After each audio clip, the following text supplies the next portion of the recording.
Well, welcome. We're here to talk about what you guys have been up to for the last little bit. I can't get over it. Where did this shirt come from? This is from our developer series that our lead dev put together. That's dope. Init stands for initialize. Yeah, it's like a word that has meaning in the developer community. Initialize, you have to initialize your code, and then it's versioned. You see this 0.0.1. So every time, basically, we'll do some learning on some new thing. This last week we did stable diffusion, running it locally, so you can make API. A lot of people are like, well, let's go to Discord. Well, you can't make an API called the Discord, but you can on your computer. So we did that, and then the next month we'll have a hackathon with like $3,000 of prizes total or something. So the first one's all local. We had about 36 developers show up from all over Utah. Cool. Maybe 10 requests for remote, mostly connected to Utah, but we're going to probably open up the next one to be international. Mm-hmm. So it should be fun. Was the first one recorded? Just a live event? You had to be there. It's pretty exclusive. Look at all this FOMO I've got right now. You could have learned. I mean, literally, we had some like designers and product managers able to get Stable Diffusion running on their machine. That's awesome. In like 25 minutes. That's so dope. Anybody make anything cool? We saw Master Chief wrestling an alligator. That's excellent. Did we see anything else? Some alien stuff that was made, like an alien in a desert. Not nearly as cool as Master Chief. Well, there's some like furry jokes too that were great. Some Pokemon furry jokes. That was pretty. By default, a high or a low moment, depending on how you look at it. There's like default safety settings on Stable Diffusion. So if it thinks that something you're asking will result in inappropriate stuff, it will like flag it, and you can take it off. But supposedly, if you ask to merge Squirtle and Bulbasaur, it thinks you're asking for a furry for something picture. Else. So what do you mean by merge? That's awesome. So is this part of what you get, like this series is part of what you guys are doing for the bigger picture on your project? Is that a good assumption? Totally. Cool. Totally. I mean, we should probably have another episode that talks about what we do. I feel like we're like one layer deeper than what we do, so I'm just going to keep going as though we've had that episode. How's that? Well, then you could do that too. No, it's fine. It's fine. I like where this is going. Well, I've got like 20 minutes, so. We're here all day. So, yeah. So I think, we're trying to do this for developers by developers thing. So like we said, if people are going to build something like this that uses AI to track what you're doing, some companies already have this. When I worked at JP Morgan Chase, they do some of this stuff, not very well already. And so how do we be on the right side of history on that? I don't want to be Big Brother. We want to build something that devs love, that they can participate in, they can build themselves. Mm-hmm. And so this open source ethos of what do developers even care about to be tracked on and improve for themselves? What do they want to prove to their employers? We're trying to target that knowledge gap of like even an engineering manager, definitely a business person, doesn't understand the day-to-day of what makes a great developer and what makes a great team of technical people trying to innovate towards a business goal. And so that's why we're going to open source it, because we think that if it comes from the business people, it's going to be the wrong things. Right. If it comes from the individuals who are going to use it, it's going to be the right things. And so Init is all about teaching them something and then doing a hackathon for the open source community of Perspect. So do you guys have a plan on the project for the hackathon event? Like what are they going to be beating their faces against? I mean, I guess if we share it now, somebody listens to it, they could have a leg up. So the idea, right? We did Stable Diffusion, and we're trying to build ways that you can prove your impact, prove your skills, the things you can contribute to a project. So it'll be kind of a blend of those. Stable Diffusion's kind of fun and futuristic, and yeah, there's definitely like good actual use cases for it right now. the large majority of the time people are screwing around with it. It's just for fun. Yeah. To be like, what can I get this to create on my computer? Right.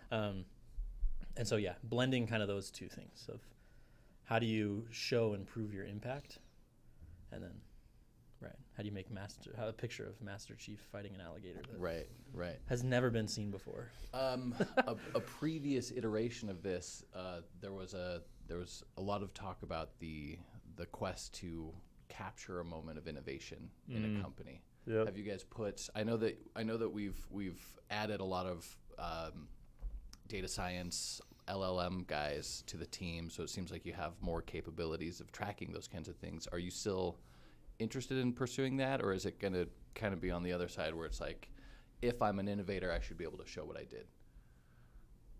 I'm going to defer to the data science guy. No, that's a great question. So the previous iteration being kind of the more team focused stuff. Mm-hmm. Yeah. So, all right. Yes, sir. No, you're good. You're good. What's the question again? I'm just kidding. So yeah, what we're building, right, before it was like, okay, how do we capture this moment within teams and measure like, hey, is this team functioning in a way that they actually can innovate, and are they empowered to do that? We still think that's important, but there's a whole aspect where, like, you know, the developers, the builders who are actually doing stuff need to feel like this empowers them. And feeling all warm and fuzzy about how your team's doing isn't the most empowering thing for an individual contributor developer who's like, yeah, you know, I could build this. Like, they're literally building this stuff. And so how do we, that was kind of the reason for some of the shift and focus was, how do we be sure that what we're building is empowering to that developer, so much so that they like want to build with us, right? That kind of open source ethos that Connor's talking about. And so, yeah, we've started, we hired a guy, Chris Brusso. He's like an LLM NLP expert. He's dope. He's way the good. nicest He's a guy wizard. ever. Yeah. Wizard Viking. Yeah. He's great. He's starting to we've been pulling in all these different sources of data to be like, okay, what can we learn from, like, if we pulled all of your Slack messages, this obviously, as you start to talk about like, okay, we're going to bring in all these different sources of data, that sounds a little scary of like, well, wait a second. Now, who gets to see all of my Slack messages? Yeah, like, right, wait, right. Can my boss see that? Yeah. Right. There was this video on LinkedIn that I think the Morning Brew did, kind of the funny things they've been doing, and they go around and offer people money to be like, would you let your boss read your Slack message right now for $200, $400, $800, and they like walk around, get up to like $5,000, and they're still like, no, right? No, nobody wants that. Could I get my salary up front real fast? Yeah. Could I get the next 3 years salary, and then I will. And I don't think that's because everybody's like malicious and saying bad things, but it's just that privacy barrier of like the uncomfort. So we're building this in a way that all of these sources can be brought in, but it's like the developer is the one who's empowered. This isn't a cool, your boss can pay money and see your stuff if you don't want to. It becomes a cool, we'll bring in this stuff, abstract it through these kind of scores and other metrics, and then the developer gets to pick who they share and what they share with them, who they share with and what they share. And so by doing that, we feel that we're able to bring in a bunch of data that otherwise may make people really uncomfortable. So to kind of build this, this idea of your scores, your skills, like your work, your data, like you own the things that you've done. Obviously you don't own the IP of what you've created for the company that you work for, but you should own like a copy of that, essentially. Not the IP, but like the impact that you had. So that then, right, kind of long-term with this is we can create kind of an immutable, undeniable record of the impact that you've added and that you've had on a team within that innovation cycle. So then when you're applying for another job or you're looking to like do some bounty work or something, somebody could look and be like, oh, Jacob did X, Y, Z, and that's the impact it had on the team. Not just how many lines of code did he write or what model did he build or whatever website, but like, wow, he helped his team get better in these ways. And so kind of a more holistic picture. That makes sense. Because the next question that I had was actually on that IP side is, you're at work, you're making a large impact, but it's not like you can show what you coded. For the most part, unless it's personal projects and stuff, that's owned. It's not really something you can share. So how do you measure impact without like directly recording what an engineer commits? That's a great question. It's something we're figuring out, right? Like if you went and you worked at a company and you had a GitHub account, and then you tried to like connect it to a tool, most of the time it will let you connect all your public repos or private ones that you own, but then it will make your like IT department like click to approve something. Yeah. There's ways to do that. There's other ways that you can get like access into it that they can then enable things to work through that. I mean, you can also just run the scores locally. Yeah, so and it then never push actually push the scores back. So like look at their IDE and score what they're doing there, but then push the scores back, and not ever see the code. Yeah, that makes sense. Yeah, we're in the works of figuring it out. The beautiful thing is, right, if this is for developers, it doesn't have to be super like one-click friendly Right. in some of these things because Yeah. like they're used to being elbow deep in code and in like complicated stuff. It doesn't need to be like, oh, here's this pretty like click these 3 buttons and then it like connects and exports. It does Right, the we thing. want it to be a smooth experience and something that's not like way too much friction. Yeah. But also it's it's a barrier that we don't have to worry that much about, in my Right. opinion. So speaking of the user experience and like the UI and stuff, is this destined to only live as a desktop app? Are there mobile versions of it? Like where are you guys thinking of going with it? I mean, we're starting with tech teams, specifically the developer.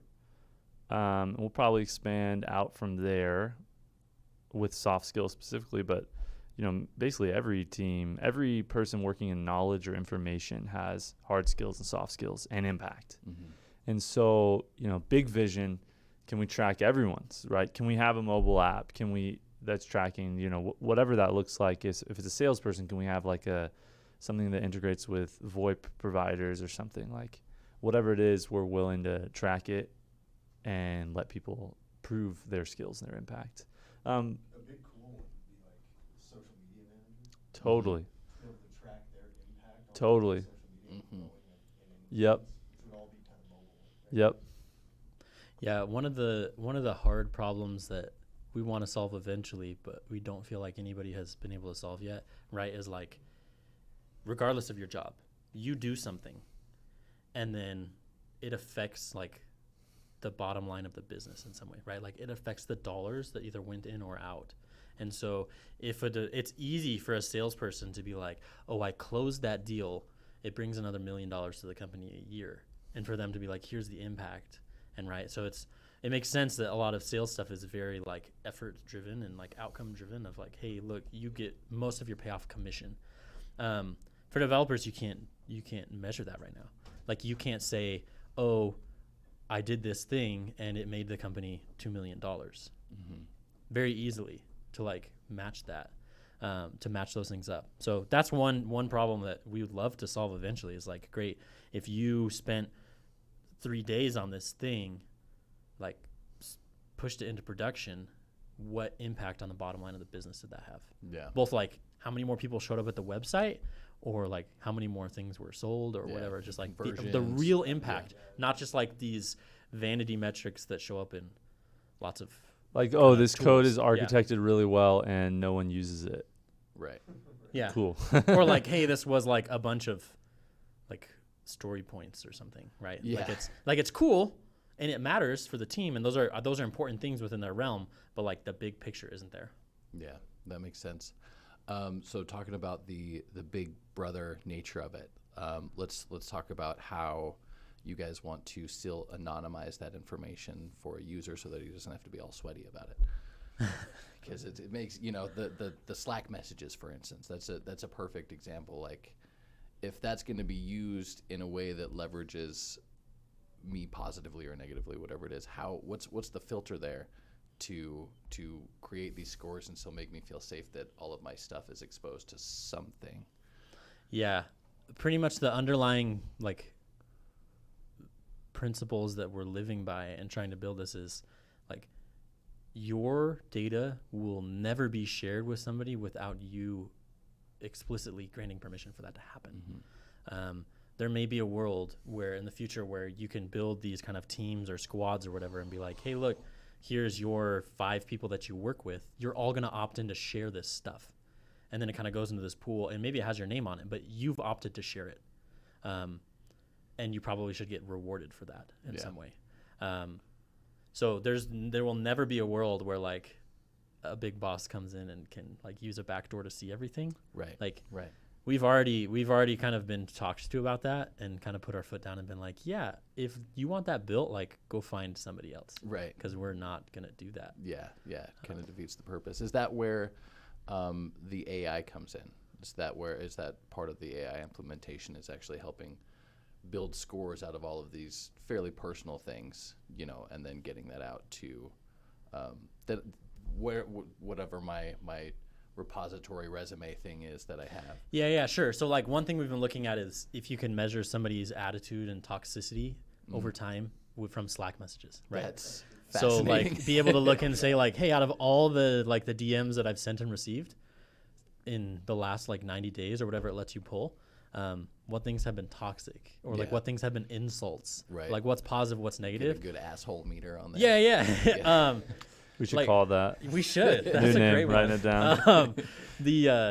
The beauty of that is like when you plug your stuff in, you want to be able to see, oh wow, this was the toxic thing I said, because that can help you improve. That's To true. be like, wow, I totally didn't mean it in that way, but now it comes across and like, Right. your asshole meter is like 99. And really, you're presenting it to yourself at that point, so you Yep. really have. And so you'd offense see to it, take. and I think the kind of the way that it would share out would just be like, hey, look, here's my progress over time. Yeah. Of like, here's kind of the trends, not like, right? You imagine like a graph where like has all these kind of dots of independent measurements, and you like hover and be like, wow, this one's really high. What was it? Oh wow, yeah, I was really pissed and like Right. called somebody. I in. used to get triggered by Idiot. everything. Now I only get triggered by some things. Yeah, right. To show the progress there. So Yeah. that's the hope and how we can kind of obfuscate identity and things that are more sensitive. Yeah. Oh, the sharing. Sharing. Yeah, everything. I mean, there's going to be a big permissions-based system. I mean, you can imagine the example we've been using lately is architecture. We have this score that says how well have you designed your code. And that's one part of architecture. But like architecture is the ability to communicate complex architecture, the ability to debate what's right, the actual performance of it from the code's perspective and the software perspective, as well as the design. And so you might only want to share your architecture score. Right. Like, oh, I'm a B+ architecture or whatever. But you might not want to share what's under the hood.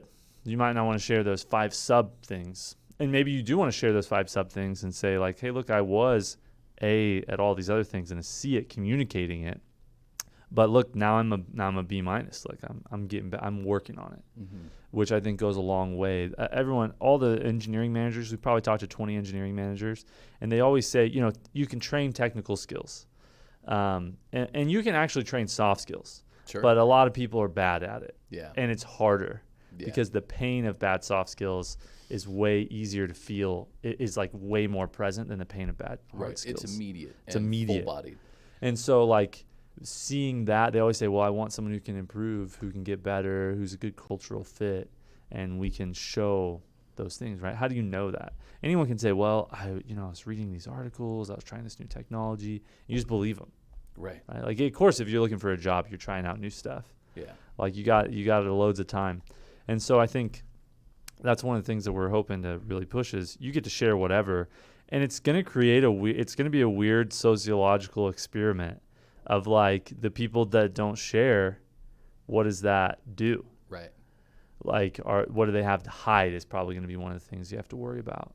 And that's fine. If lots of people share for whatever reason to pick up jobs, to pick up bounties from the bounty board, then the people who share will probably get more and the people who don't won't. But the people who don't share will still have the ability to improve their scores and share specifics that they're interested in sharing. So in part of the gathering of this information, you were talking about, for instance, some of the soft skills or the ability to present. Yeah.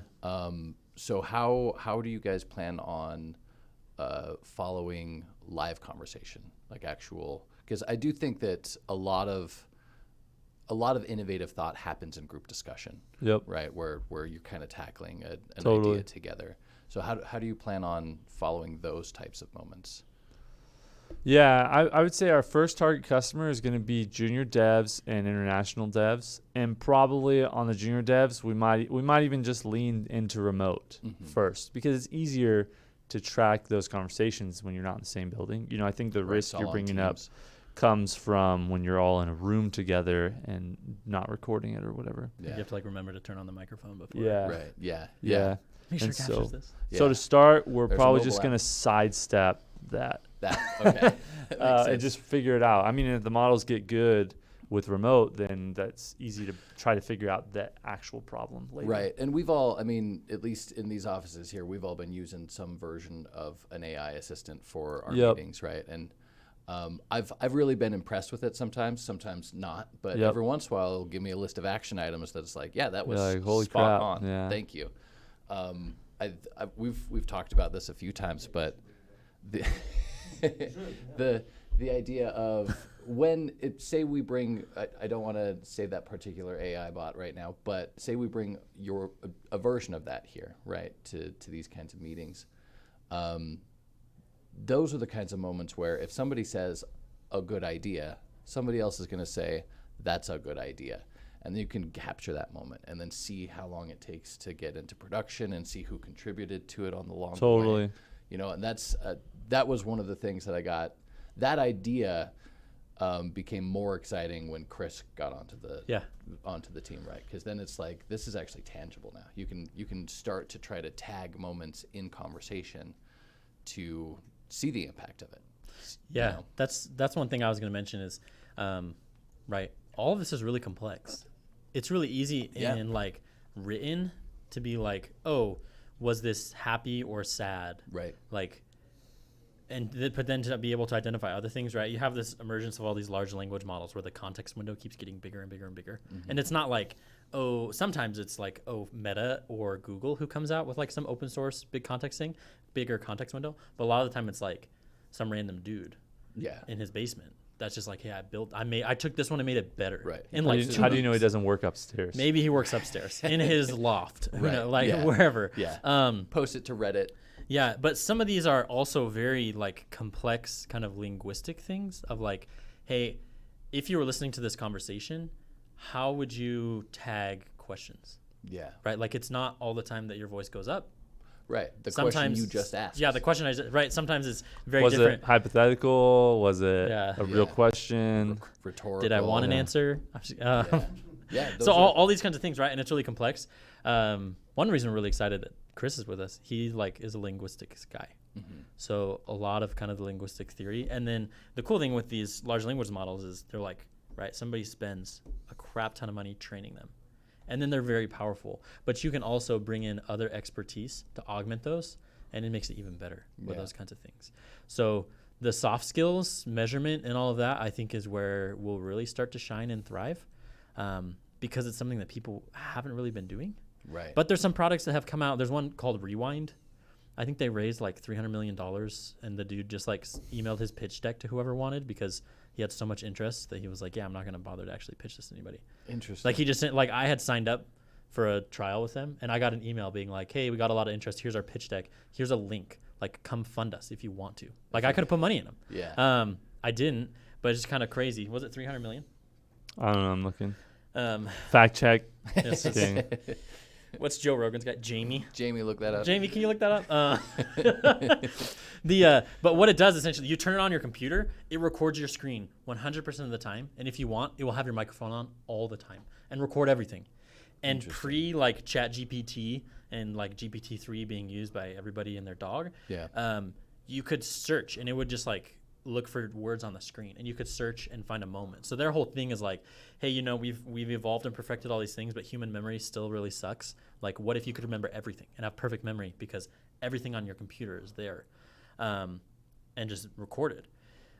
So they're doing that, and now you can with like with GPT-3 and 4 that they've incorporated, you can be like, hey, who was I talking with that one time we were talking about like golden doodles, right? And it will be like, whatever. I mean, I don't think it has a sound effect. They should. But it'll be like, oh, yesterday afternoon, you were talking to Chris that he was going to get a new dog, right? Yeah. Like, and then it like gives you that. People are stoked about that kind of a thing where it lives locally, so your privacy is retained. Yeah. Yeah. If we can build, we're starting to build what we're building in the cloud, kind of just for simplicity and to get things out there, because there is a lift to like having people install and run things on their computer. And like you need to have your stuff hyper optimized so that it doesn't slow down your stuff. If you run Rewind right now, it will like kill your battery life and slow everything down. Yeah.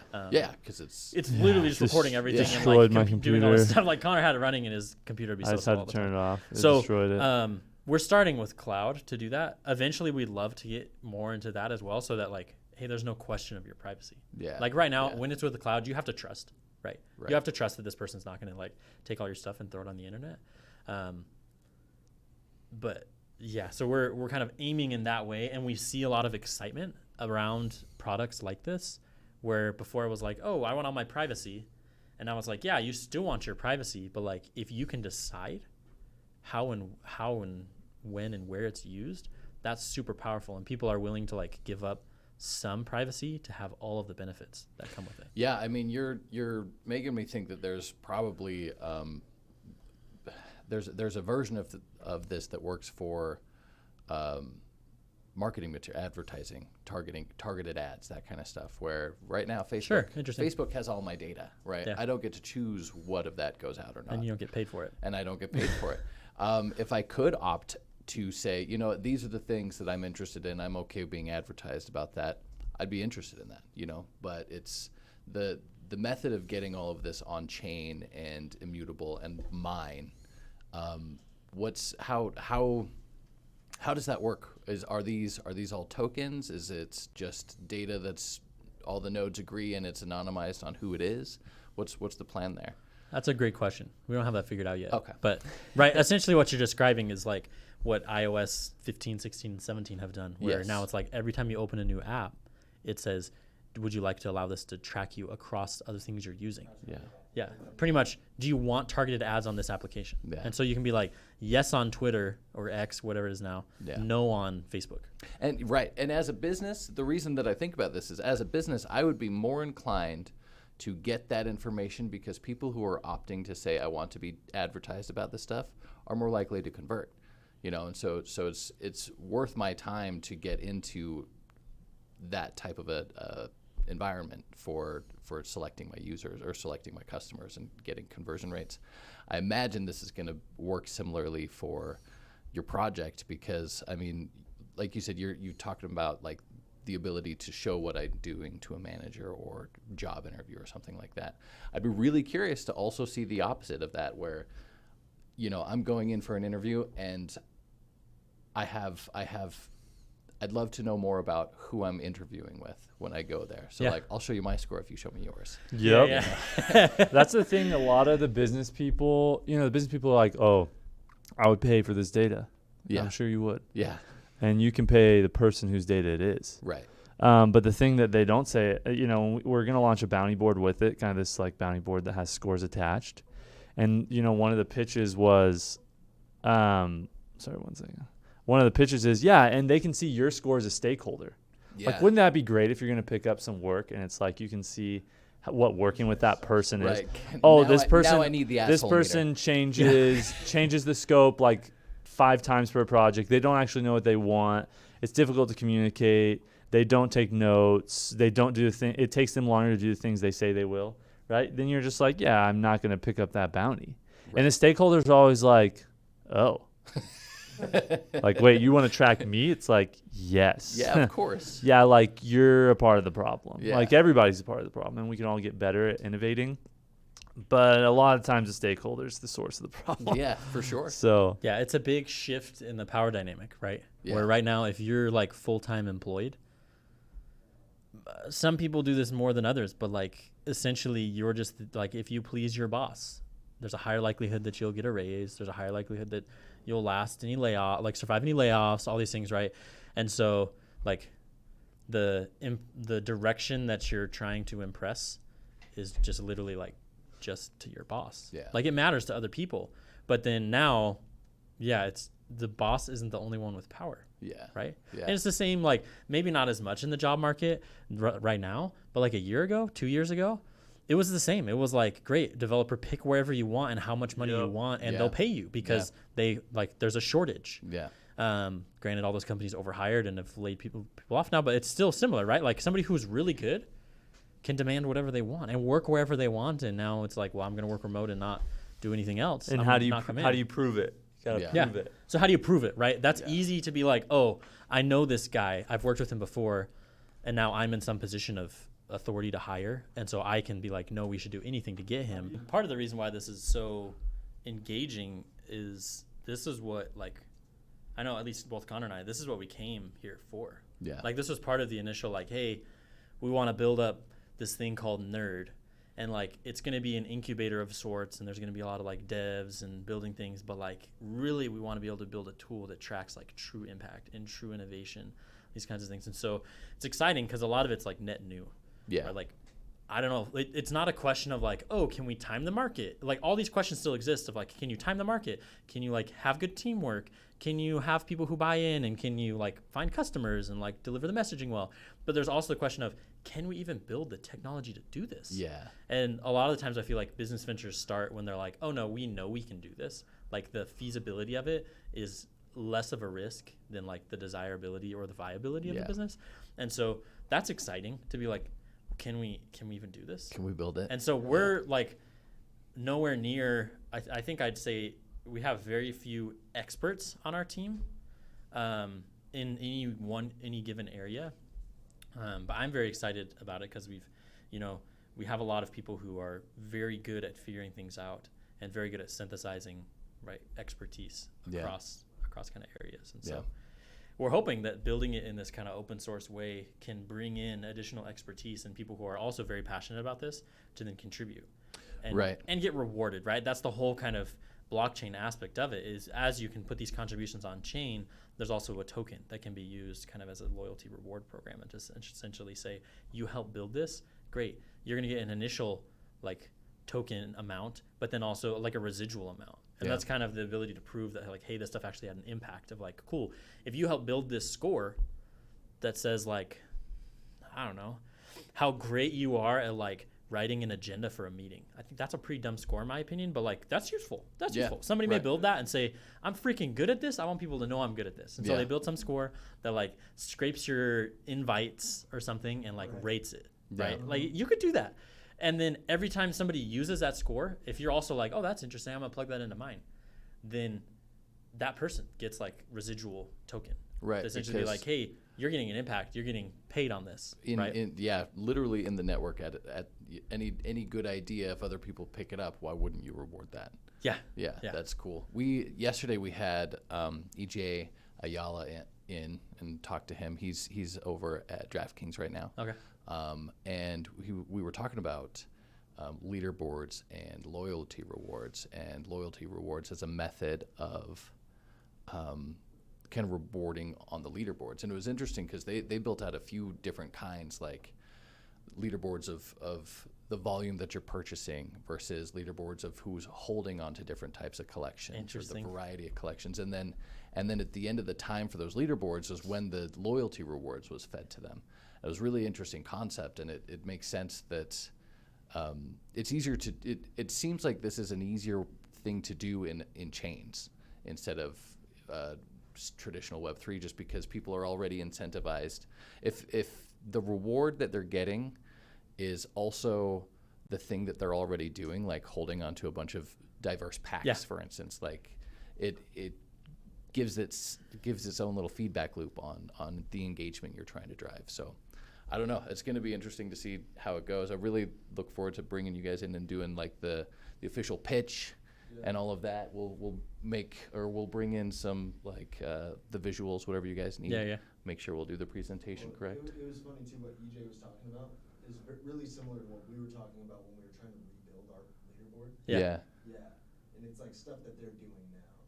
Yeah, there's this whole gamification aspect that I mean, we spent a lot of time last year, right? There's that book, The Octalysis Framework, Gamification by Yukai Chao. That's awesome. There's like so much in there you can't even really understand it all. It talks about all the different ways that you can gamify things. Points, badges, and leaderboards are like the first thing that people go to. And it's been interesting, right? As we start to kind of build kind of the next iteration of this, it's very natural for people to be like, oh yeah, let's do points, badges, and leaderboard. Like they're like, and it's gamified. And Right. Yukai Chow was very clear about like, hey, that is the best way to kill your product. If that's like, hey, that's your like value prop is leaderboards. Like, Right. why the heck would anybody use that? Right. But if it's tied in with other mechanisms, then it's super powerful. Yeah. And so we've toyed around with like, hey, can we add leaderboards into this stuff? And I think where we've landed is like, yeah, eventually, but that's also going to live within like, cool, do you want to be included in the leaderboard? Yeah. If you don't want to be, you can opt out. Right. Like, you don't have to be. And so I imagine there'll be this kind of same spectrum as with like I don't know, like LinkedIn or Twitter or something. You have like people who are very new and haven't done very much in the platform, and maybe life in general in their career or whatever aspect it is, that like have almost nothing in there. Right. And like no activity. You have people in the middle that, sorry, I keep bumping the mic, that have a lot of like posting and activity, and they like fill out huge amounts of description on each one of their jobs. And then you have people that are like on the upper echelon that they're like, no, I'll maybe put like, yeah, here's the places I worked and no description. But in real life, they're like freaking killing it. Yeah. Like I used to work with this guy that is so funny. I looked at his LinkedIn the other day, and he like has, you know, like Instructure, UHG, whatever he was at, NetDocs, something. And he's like been absolutely destroying it, and literally puts like one word for Yeah. each thing. Yeah. And now like he left somewhere, and I'm like, well, now I want to know what he's doing, because I'm sure he's killing it somewhere else, but like there's nothing there. Yeah. And then there's like other super successful people I know that are like, no, I'm not even gonna play that game. Right. And so I'm guessing that you'll get that whole spectrum as well. Yeah. Yeah. So have you, I mean, in the name of loyalty rewards, token distribution is somewhat compelling. It depends on the user you're talking about. Do you have other types of rewards that you're kind of tossing around with the team?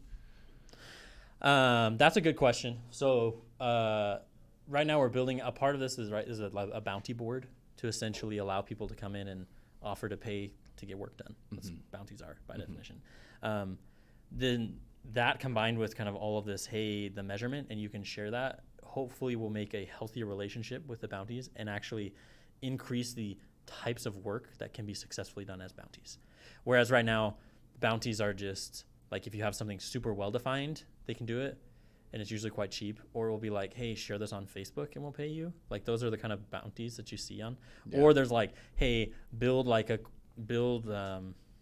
what was that thing that they just did in South Korea that was just debunked yesterday? The 99 K99. yeah, K99, whatever. Right. Yeah. Do It was something. debunked? It was debunked LK yesterday. LK99, I know. yeah. I was hoping it was real. Yeah, at least one college came out and said it was debunked yesterday. But like, do something so hard, they're like, nobody can do that. Right. And they give you like $1 million, but nobody does it. Right. Hopefully. Go into what that is, just so this isn't confusing. So LK99 was an alloy that was ostensibly it was a superconductor that That's could it, superconductor. operate at room temperature up to, I think, 160 degrees Celsius is what they said.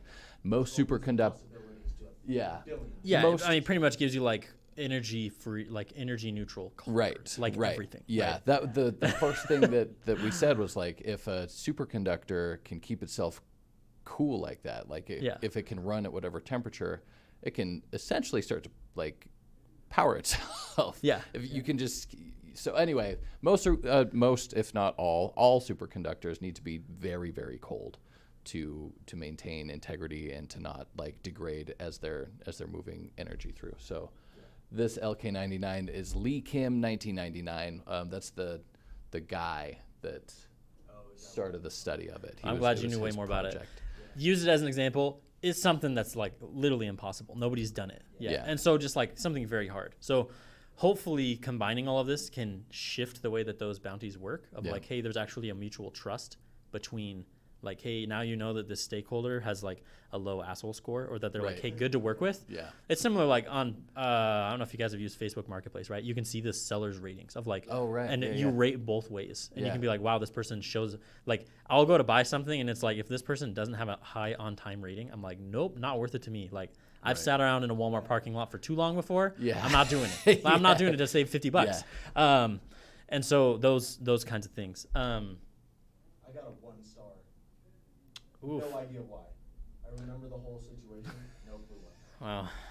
That's a bummer. You just look angry all the time, bro. That's what it is. You look really mad. My and wife definitely has a higher rating than I do, so I just whenever we're being serious about something, I make her do it. It does make sense though, because like Airbnb rates both ways, Yeah. Lyft, Uber, like in both directions. This is, now that you mentioned, other than like Glassdoor, this is the one industry where you don't really rate both directions. You know, stakeholders get to be stakeholders, and they just kind of move through whatever companies they're at. You know, sometimes you literally see people fail upwards in Yeah. in Yeah, industry. right. I mean, like, yeah.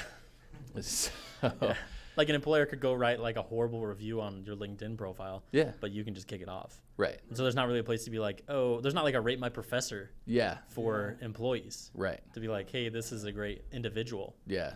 I There loved are, like- working for this dude. Yeah. There's like Glassdoor and Blind, I think is one of that's the Blind. one that's a little more saucy. Oh yeah, Um, yeah, it's a little spicy. But Yeah. Well, good. This was fun. We should let's when you guys have like the deck and everything together, let's sit down and just kind of do the whole pitch, and we'll make sure we share it We everywhere. have a bunch of Yeah. content and stuff let's do to it. start using for Perspect because we need it. No, that'd be sweet. Yeah, we do Need a lot of that. a lot of. It'd be nice if we could get everybody to start coming in here and producing content. Yeah. No, it'd be awesome. Especially some of this educational stuff where a lot of people are asking what nerd does. Yeah. It's too confusing. Yeah, well, Yeah. we do a lot of things. We do a lot of things. We do a lot. It's a lot of things, and it's continually evolving, right? Yeah. So we've even found this as like teams have grown and shifted, is the conveying the vision is hard to do, and it's like you can convey it really well, and the person has to embody it and ingest it in a way as well that then you're like you think you're on the same It's hard to get on the same wavelength. page. Yeah. And so when you go to make decisions and move fast, this is one reason why teams get slowed down a lot, is because it's like, cool, you have an awesome like product manager who comes in, is new, they think they get it, and they start making decisions. And then you have to be like, whoa, hold up. That's not like, that's great, but like, we're going, like, this is the way we're going. You're starting to go off that way. We're not doing these kinds of things. Like maybe someday, but like we gotta stay true to this as we're building it. And so that's definitely something that's, so no, it'll be awesome to kind of get people together. I'm sure you'll get a little bit of a different story every time. Yeah, But well, that's fresh content. yeah. Yeah. No, it'll be awesome to get like Andre and Paul in here too. Some of Yeah. the developers. Chris would be awesome in here too. No, I would love to chat with Chris. Honestly, like, yeah, there's a few conversation with various people on the Perspect team that Yeah. I'd love to have. Where can viewers find more information about your project right now? Getperspect.dev. Okay. GETPERSPECT.dev. DEV. You guys did get the .dev. Getperspect.dev. Yeah. We're working on getting Perspect.dev still, but they're not responding to our bids. So Okay. we'll keep trying. But yeah, getperspect.dev. Okay. And then also for anybody, any developers interested, the Init series, INIT, you can go to really cool events. Meetup. So You guys, last event you had 50. we had 30 some people, but 30 of them were not nerd employees, which is what we were aiming for. So it was awesome. Yeah, people, I mean, it went like 45 minutes over what it was supposed to, just people hanging out and talking. And so it was Cool. It was really, yeah, people were here till like almost 10 p.m. Cool. Let's make sure we have another one of these before the next event, so we Yeah. can try to get. Yeah, the more hackathon is folks. September 5th, the evening of September 5th, Okay. Tuesday. So it'll be sweet. Yeah. Yeah. Awesome. Good stuff. Well, Cool. thanks so much, guys. man. Thanks, everybody.